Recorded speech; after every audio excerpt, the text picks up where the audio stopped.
Welcome to The Tea with me, Dr. Myriam Francois, a new show where we go behind the headlines with leading lights across the globe to explore the burning issues facing us all right now. The show aims to flip the script on current affairs with real talk, real people, and real discussions. So let's spill the tea.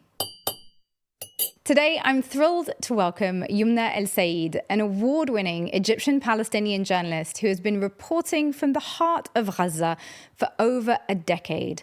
As Al Jazeera English correspondent, she's covered some of the most intense moments in recent history. What can you report at this stage?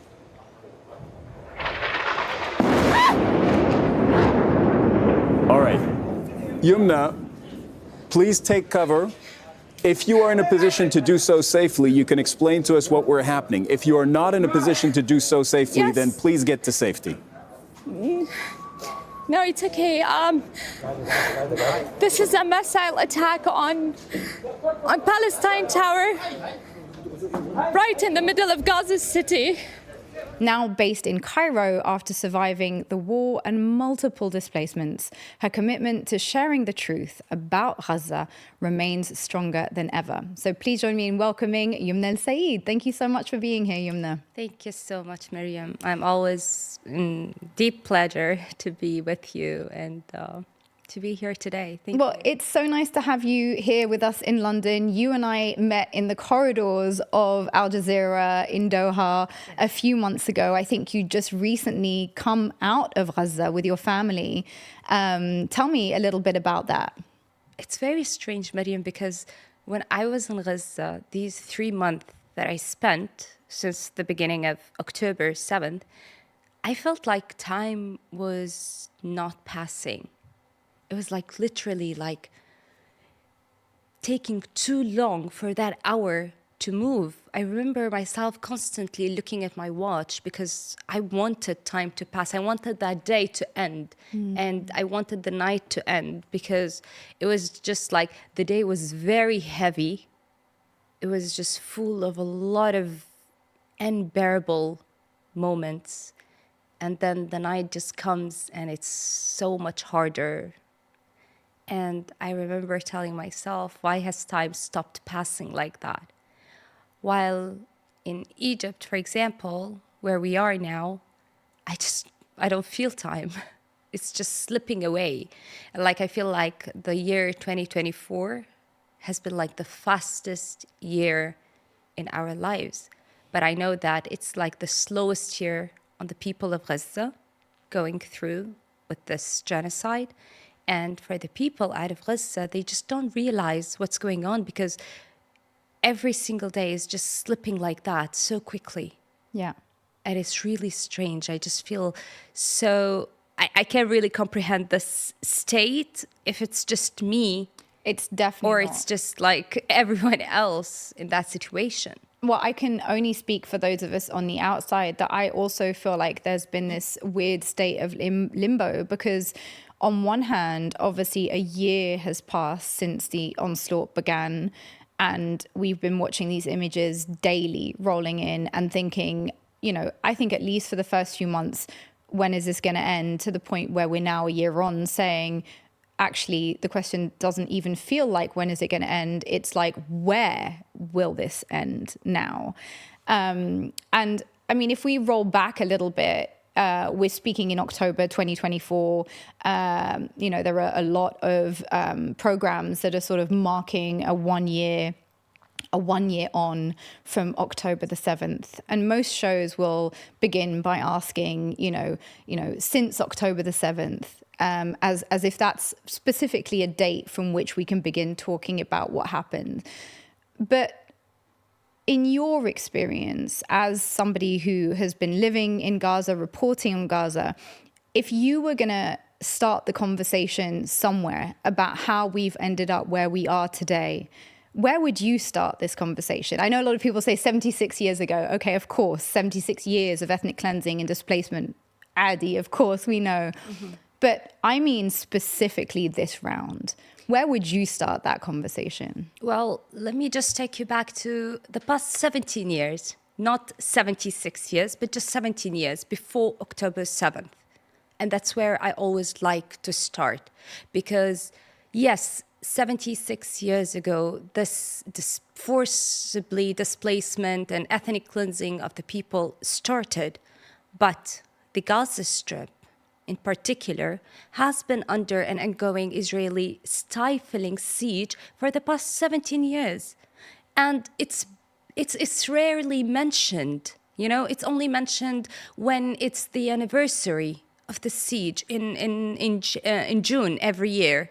And people don't really know what it means to be living under a siege, a lasting Israeli siege. Yeah. They don't know that living under an Israeli siege means that something as simple as planning a vacation with your family, you can't do that because you have no freedom of movement in and out of the Strip, right? So you don't know when you're able to come out or come back in. And that's why people don't travel. And you're technically an honorary Palestinian, aren't you? You're a Palestinian by choice. Tell us a bit about your background and how it is that you ended up becoming Palestinian. And this is like the first time I speak about this. But the first time I came to Egypt was when I turned 18. And I actually went to Egypt because I wanted to study Egyptology. That's the pharaoh history of archaeology.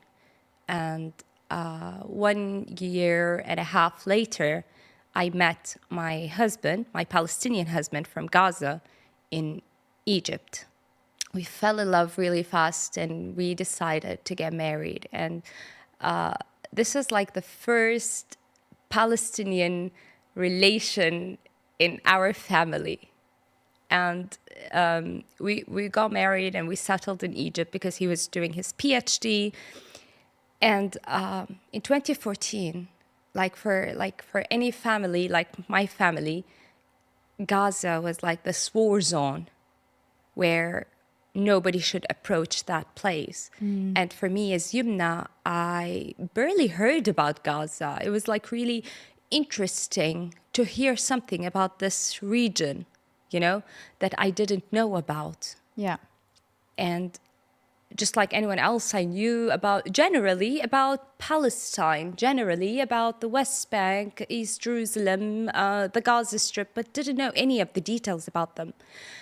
So in 2014, when this happened with my son, and I really needed to be reunited with my husband, I decided to get into Gaza.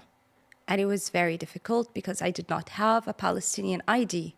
Basically, Palestinian IDs are issued through the Israeli authorities, and that's just part of the occupation. And they issue these IDs every 10 to 15 years. So I remember just a couple of years ago in Gaza, a group of people, they had their IDs issued and they had applied for their IDs 15 years ago. So I thought I was going to be among that bunch of people, that group, but then they said, no, these are for the people who applied 15 years ago. Wow. So just another aspect of this dehumanizing It occupation. takes you 15 years to 10 years. So, and the group before these, it was 10 years ago. Wow. And I think the strategy is just that they might die.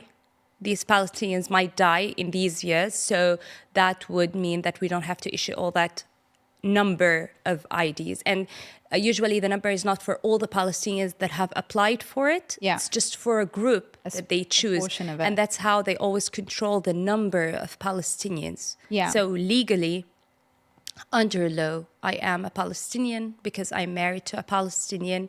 I've lived for over 10 years in Palestine, in Gaza, and my children are all Palestinian. And you talked about population control. And I think a lot of people who are not familiar with the conflict, and particularly what's happened to Gaza over the last few decades, might not be aware of the way in which Israel does engage in population control in the Strip in particular. Can you tell us some of the ways that they do that? How do they control the population? Some people might be familiar with the term, the horrifically dehumanizing term, mowing the lawn, which has been used by the Israelis in several of their previous attacks on the Strip. So Tell us a little bit about that. How does it work? So I think it's very obvious how Israel is very much concerned about the Palestinian population. They have a problem with the fact that Palestinians give birth a lot. And for Palestinians, this is an ideology because they know that Israel keeps on killing and terminating as much as it could of the Palestinian civilians to lower their numbers. So it's basically a battle on different fields. It's by not recognizing the Palestinians or not allowing those refugees that have been displaced by force in the Nakba in the 1948 to return back. So we have like thousands of Palestinians that were never able to return back either to Gaza or to the West Bank. Yeah. So that's also a number of these Palestinians. They don't have IDs. Yeah. They don't have passports. So they are refugees that are with no status at all, no papers at all. Totally stateless. Exactly. Yeah. So that's also a way that Israel uses to lower the number of the population. Yeah. And of course, through the wars and escalations and killings, it's always directed towards the civilians. Yeah. The civilians are the most or the highest amount of casualties. And the other conditions like the lack of or the prohibition of allowing those who need life-saving treatment to travel out of the strip. Yeah, that also causes a great number of deaths. The fact that many of the Palestinians, thousands, like hundreds of thousands even, live in very cramped refugee camps in very difficult conditions because there's no land to rebuild, to, get more homes and more space. Gaza is one of the most densely populated areas in the world. People are crammed over each other. So that is also a very good atmosphere for contagious diseases and other, let's say, circumstances that would cause more people to die. And to therefore control the population further. Listening to you, I had the great privilege of living and working in the West Bank many years ago now. And what you're describing also happens, of course, in other parts of Palestine, right? So people needing to exit the West Bank for treatment are regularly denied the permits to do that.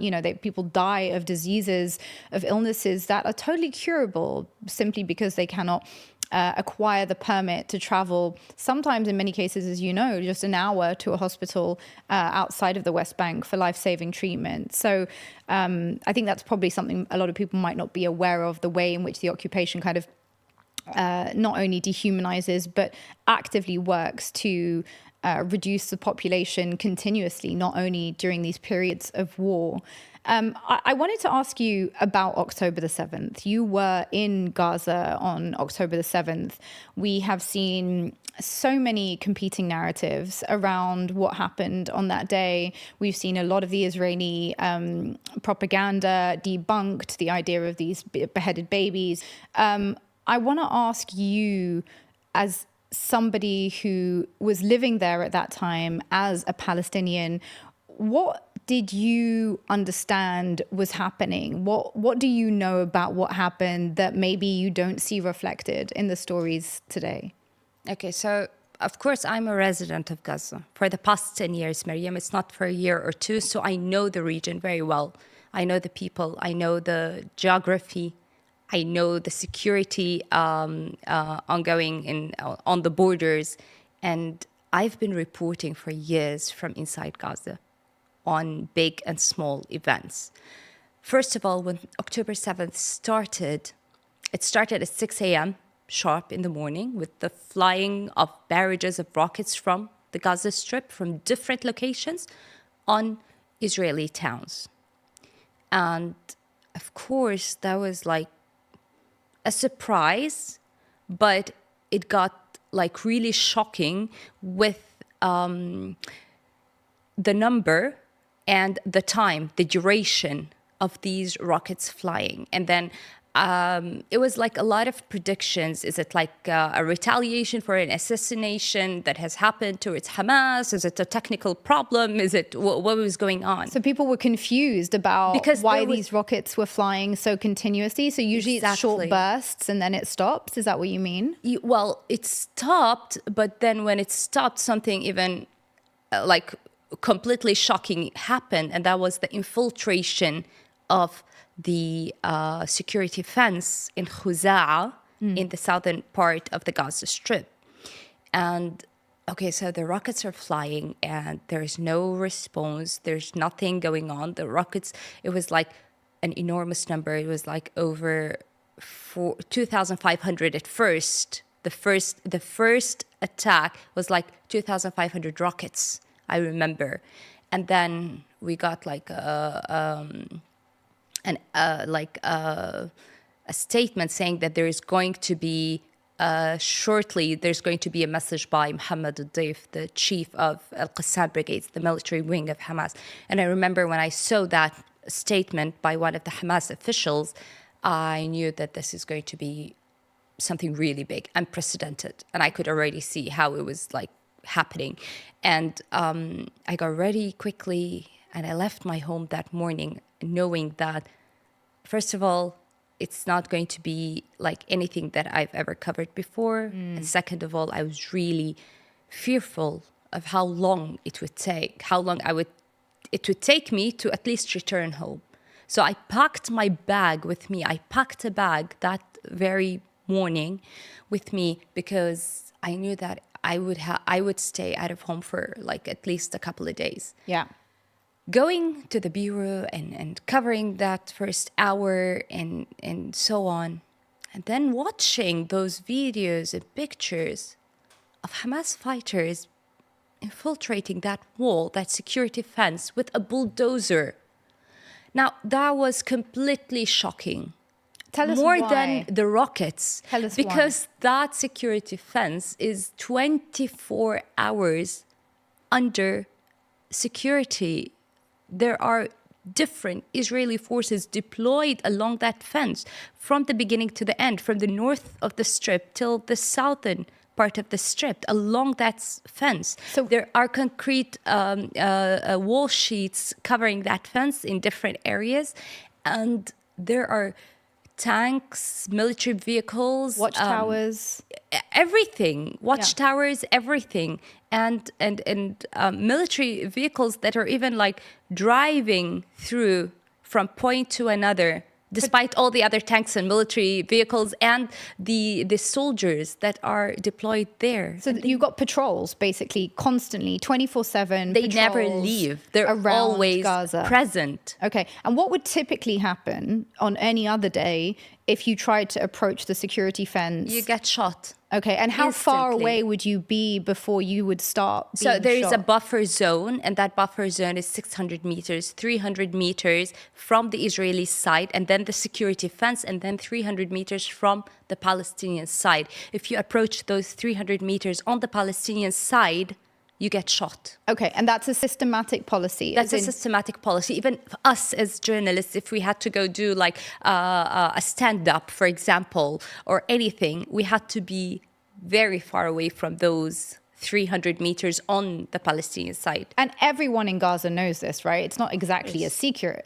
It's not a secret. I mean, it's the fact that Palestinians know that for Israelis, that buffer zone, when it was made and it was pointed out, that if you do approach that buffer zone, you are a legal target. You're legally a target. You can Exactly. be shot at. Whether you are completely unarmed, you're just a civilian, you're just walking there, you would get shot. You would get shot. So you're watching this and you're thinking, how Where the are they? hell Where the hell are they? are I was all like, these people able to approach the security fence with a bulldozer over several hours and not have any response from the patrols that have been there for years? now they were not there. They That weren't was the there. surprise. Suddenly, there was not one military Israeli vehicle. And what is the Israeli response to why there were no soldiers? That was never answered. Okay. that was never answered. And I've been asking this question over and over, like every single time I have like a conversation with anyone, is like, don't you think it's really strange? I think that there are a lot of question marks and exclamation marks here, because as someone who lives in that region, Yeah. even an Israeli who lives in that region, in that same place, would know and would raise the same questions. Yeah.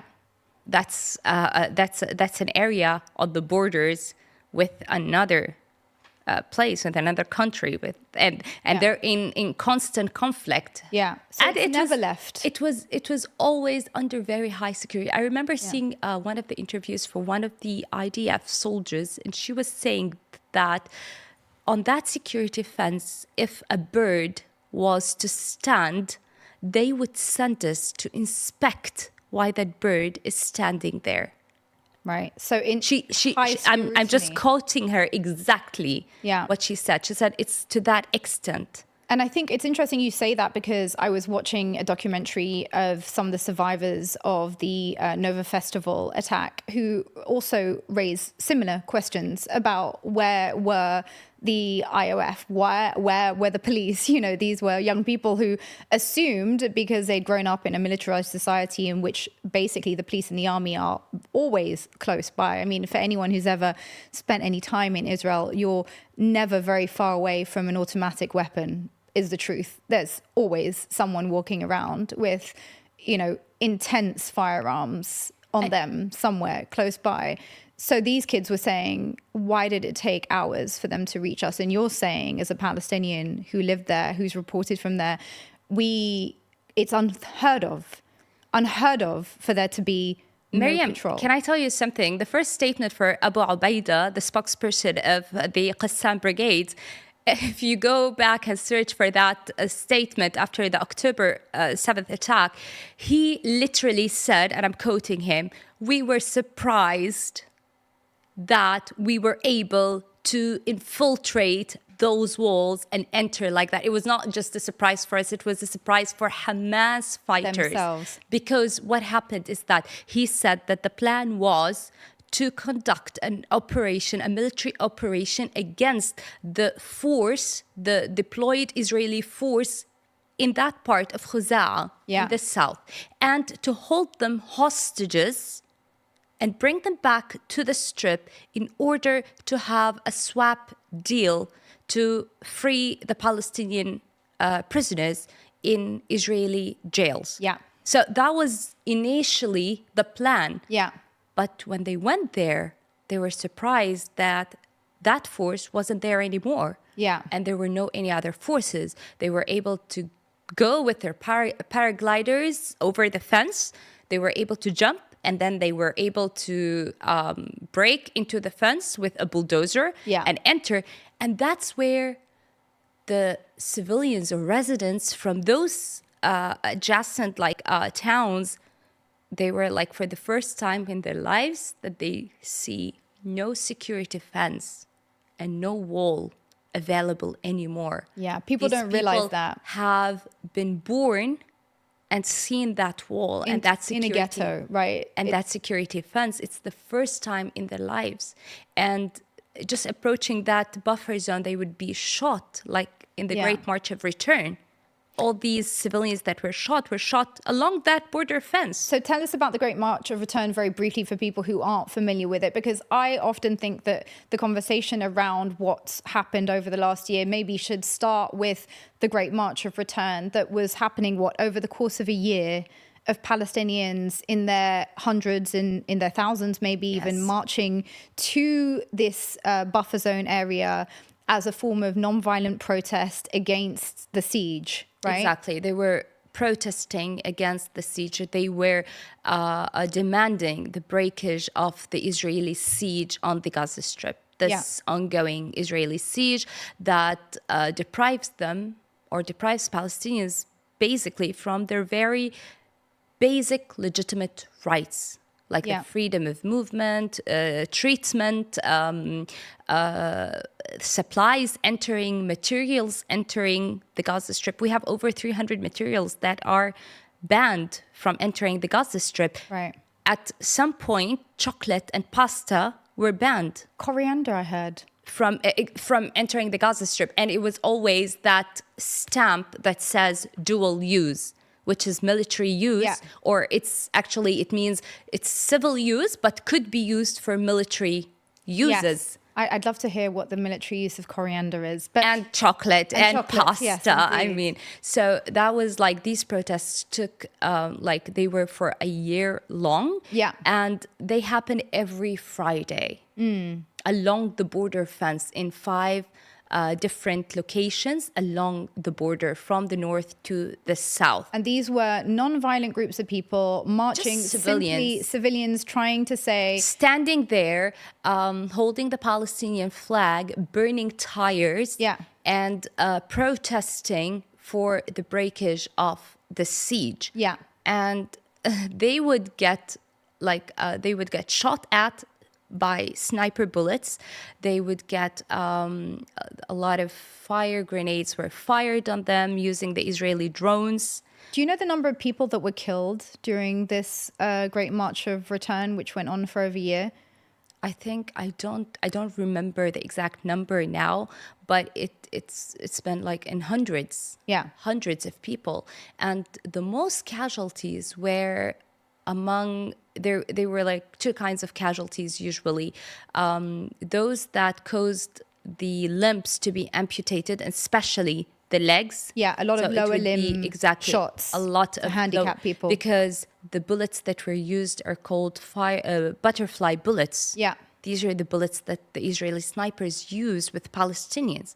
And these are the kinds of bullets that when they enter, they just enter into the body, and then they expand. open like a butterfly. So they cause a destroy huge amount of basically damage. that entire like organ or part of your body. Yeah. So when they used to be shot in the upper part of the body, they were fatal. They would kill right away. Yeah. Because the doctors told us they would completely destroy that organ. Whether Yeah. it's your lung, it's your liver, it's your heart, it's whatever. But in the lower parts, you have to get And amputated. I'd certainly seen a lot of amputees and people who were disabled permanently from these non-violent protests. And so I think it's the highest number was along this year because of the Great March of Return.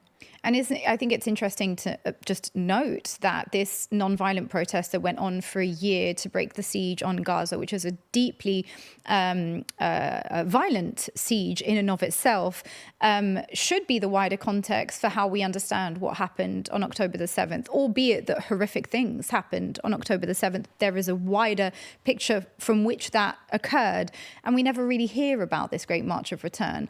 I also wanted to ask you about the fact that we also hear rumors that it wasn't just Hamas that broke out of Gaza on that day, that there were other groups, other individuals, other maybe rogue people that came out. And so perhaps there is an attribution of everything that happened to a single group when maybe the picture is a bit more complicated. How much do you know about that? And can you clarify that for us? Hamas kept the whole operation completely secret. They said even from other Hamas members.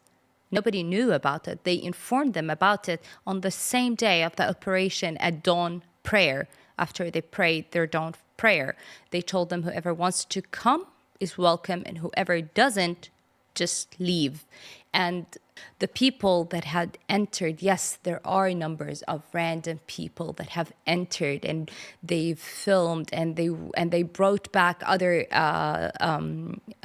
Israeli captives into the strip. And I even remember like trying to follow up with everything. We had statements from Hamas officials, Al-Qassam officials, saying or calling out for civilians if they did have any hostages or captives or anything, to bring them back or to give them back to Hamas, because it's not safe. But that was just, again, a very small group of people, really, Myriam, because everyone was completely astonished and shocked of what was happening. Yeah. But they're in every community, in every society. There's that group of people who are reckless. They would just do it or take that approach alone on their own. Yeah. But it's Hamas fighters who went on there. And then don't forget that for days, there was an exchange of fire. Yeah. There were other Hamas fighters inside Yeah. these Israeli towns. It's not just one town, it's multiple Israeli towns. So, no, the people who were conducting these exchange of fighting were the Hamas fighters, Yeah. not the residents. Not residents, yeah. And in the north, we had a sense that there was maybe some people who were not part of Hamas who were involved. Is that correct? Well, the thing is, even in Jabalia, so people started coming from different areas going to the border. Now the border was completely unsecured now. The whole border, all border. around Gaza. was This like- border that's being surveyed 24/7. There was no Israeli presence Nowhere. anymore. Right. There was no Israeli Has security. that ever happened before? Never. Never, ever happened before. Okay. That there would be no security, Israeli security forces along that security fence. Yeah. How aware are you of how the Palestinians in Gaza today feel about that strategic decision that was taken, albeit as part of a liberation movement, but which today is costing them so dearly? So first of all, I think the feelings of the Palestinians have changed over the past year. First of all, the Palestinians in general, as people, they completely differentiate between the political party that is governing them and the resistance. So this is like everywhere, like in the Gaza Strip and the West Bank, wherever. So let's just clarify that for people who don't understand. So when you say the governing authority, you mean Hamas, who were elected? Hamas, the political Hamas leaders. Yeah, okay. who were elected in 2006, although there hasn't been an election since. Yes. And then that's separate in the mind of Palestinians to the resistance, which is something all Palestinians believe find in and very many of their allies. exactly, and they find it very sacred. Yes. So, like in the Palestinian community, there are so many spectrums. There are Hamas, there are Fatah, there are Islamic Jihad, the Popular Front, Ali Mustafa group, so many other groups. There were communist liberation groups. I mean, these are all Palestinian groups that form that Palestinian society, right? You can be with or supporting a certain politically supporting a certain group, whether it's Hamas, it's Fatah, it's the Popular Front, it's Islamic Jihad, okay? So you would be following that group politically, and not following the other, but all the Palestinians are united with what they call the resistance. The resistance is a very sacred thing for Palestinians because, again, for them, the resistance, Myriam, is that fighter, that resistance fighter, okay, who they see wearing just like very regular clothes, is not in an army like he's a regular clothing, guy. regular person with slippers. If you have followed most of the videos, Yes. they don't even have proper military boots to wear, and they don't even wear their military gear, their vests, protective vests, and so on. They are just simple Palestinian people who have chosen to give up a normal life. They've chosen to give up the fact to be a father, a teacher, a husband, a doctor, whatever, and has put all his life in that direction of being a resistance fighter against an illegal occupation. Yeah, and that is a right, of course, it's worth reminding That's people a that's legitimate enshrined in right. international law. Occupied peoples have a right to resist occupation. by any means look at possible. Ukraine. Yeah. When it started, when Russia invaded Ukraine, the United States was weaponizing the people themselves because resistance is a legitimate right, and they are weaponizing the people to be the resistance of that occupying power that is invading them and trying to occupy them. Yeah. But of course, in Palestine, all principles and, standards fall. That apply elsewhere. And so I guess what you're saying is it's important to make a distinction between the resistance to an illegal occupation, which is an internationally enshrined right that the Palestinians have as an occupied people, should be distinguished from specific political groups who might also claim to be partaking in that resistance, but are just one facet of a struggle that is multifaceted. Resistance is a sacred practice for Palestinians. And they know that they are a people or a population under a lasting Israeli occupation. These generations, when we're talking about 67 years, Myriam, like the generations and generations, generations of our parents have been born into an occupation. Yeah. Yeah, they've known nothing else. They've known nothing except an occupation. Yeah. So how can they not have the resistance within them? The desire, which, is supposed to be their right to resist against this brutal, and it's just not violent... it's just not any occupation. Yeah. This is an occupation that gets brutal and vicious every year. Yeah, and it's the longest occupation in modern history, in right? history, exactly. So I want to ask you about your work as a journalist, and I want to ask you about the fact that you've had some, tough words for some of your colleagues, particularly in global news networks, the coverage that they've undertaken of what's been happening over the last year. If you were going to put your finger on what your main criticism would be of the coverage from Western news outlets, what would it be?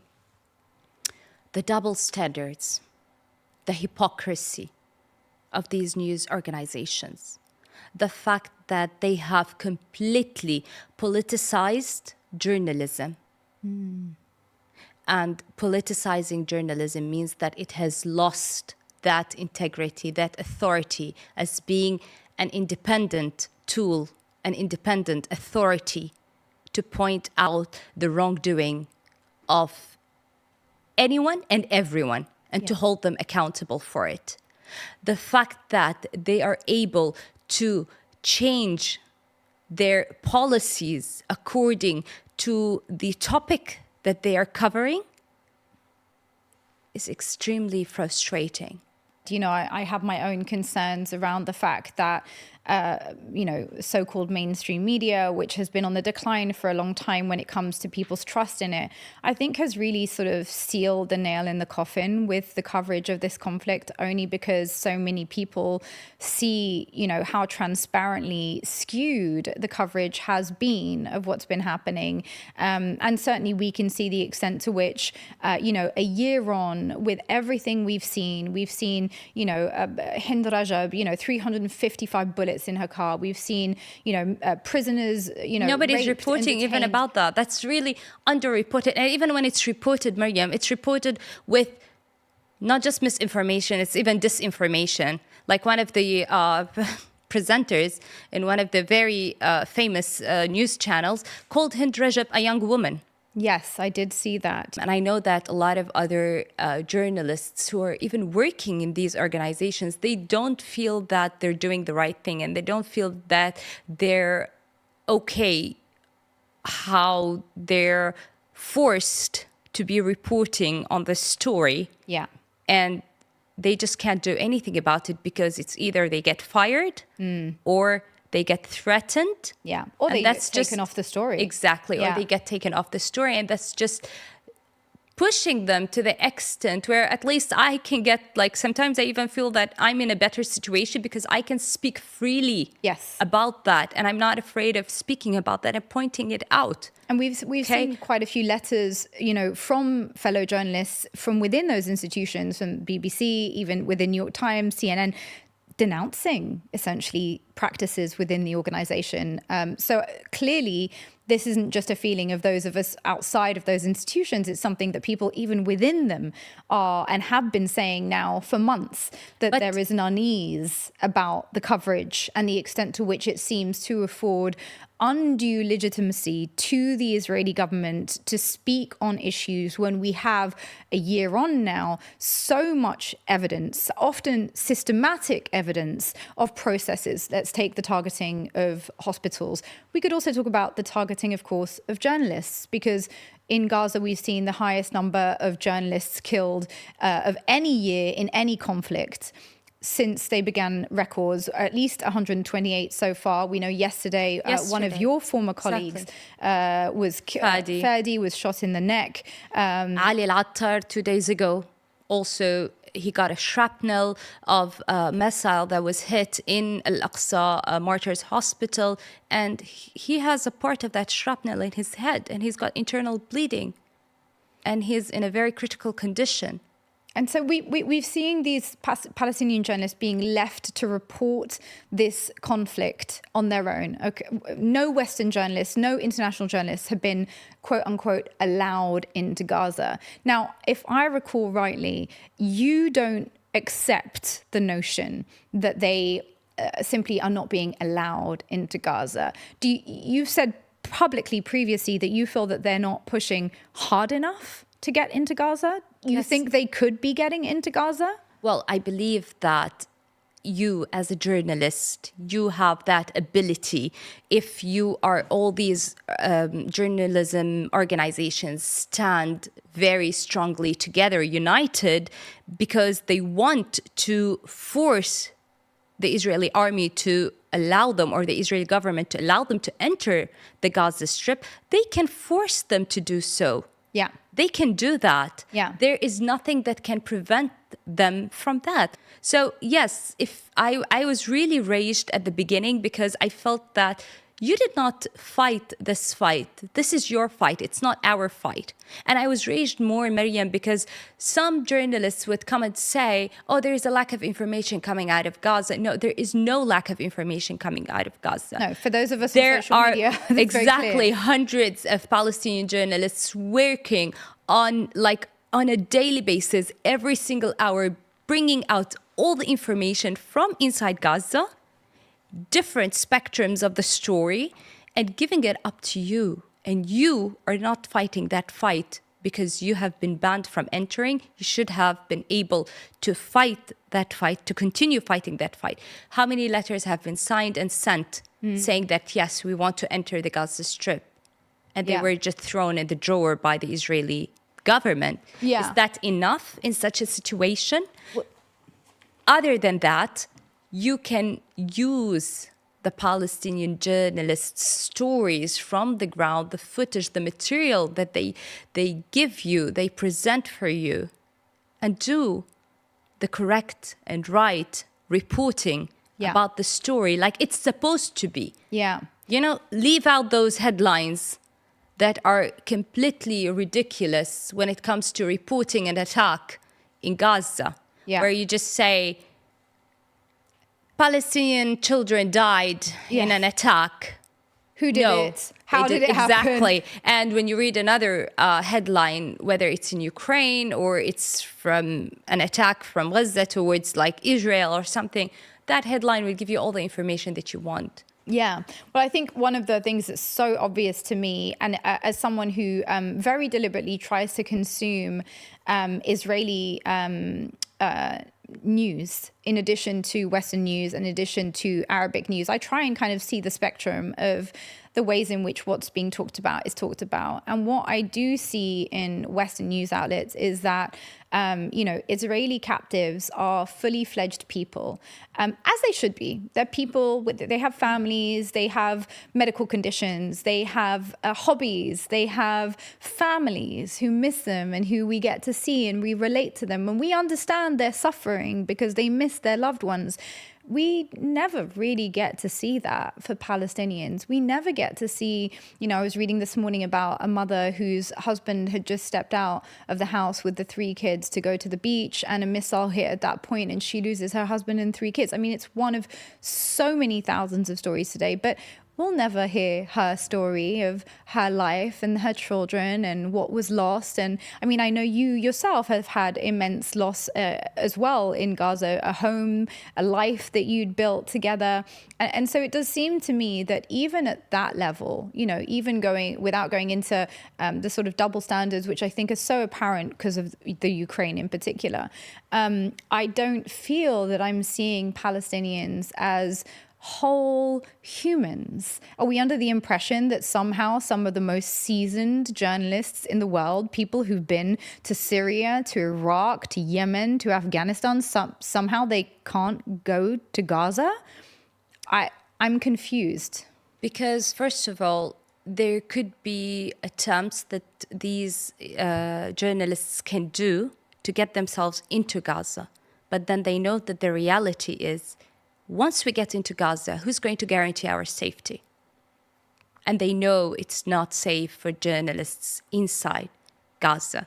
They know that more than anything. And the fact that they would actually report what the Israeli army is saying, that, we're not deliberately targeting journalists. If they believed that, they would have done the impossible to enter Gaza. But they know and they believe that Gaza is a place where journalists are deliberately targeted. So you believe this is actually an admission by global news outlets that they know that actually the IDF is targeting journalists, because otherwise they would be trying harder to get them in. Is that what you're saying? Of course. We recognize that the mass killing of journalists is not incidental, that it's part of a targeted campaign to minimize and reduce the amount of information being conveyed about what's happening inside of Gaza right now. With all that said, they're still employing journalists, Palestinian journalists on the ground. How many of you are receiving safety training, are having proper risk assessments done, are coordinating with teams on the ground here who are ensuring that the sort of safety standards that we would expect if we go into a conflict zone? And I say this as someone who has done HEFAT training. For those who don't know, is a high risk, training where we, learn how many meters you can stand from an unexploded bomb, what to do if you see a sniper operating, how to perform a tourniquet that can be a life-saving procedure. I mean, how much of this is being afforded to the Palestinian colleagues whom we are asking to stand on the front line and risk their lives to tell the stories that we are then, in many cases, making lots of money for our networks for? None. There's no training at all? None at all. I know hundreds of other Palestinian journalists haven't taken any of these trainings either. You, as a journalist in Gaza, have felt like you become a target by virtue of that name, and you've received specific threats against you. And we've not just heard that from you, we've heard that from many journalists on the ground, including who were targeted yesterday, that they were being called and told, basically you are going to be targeted if you keep covering this. So we know that just by virtue of trying to be a voice for what's happening in the ground, you're putting your life in danger. So as my final question, Yumna, I want to ask you, who do you blame? We're a year on, we're still seeing this day in, day out. People across the world have marched, they've boycotted, they've divested. They are screaming. People, I think, at the very least, are screaming from the top of their lungs, this has to stop, and it is still going on. Who do you blame? I blame the governments. Most and foremost, I blame the governments. And then I blame the fact that many of this is being underreported, that there are still people around the world after an ongoing year of ongoing genocide that still don't know what is happening or the reality of what is happening. I blame the systems. I blame the organizations, the international organizations that were not able to protect these international laws and humanitarian laws that they have designed to put this world in order and to bring justice to this world.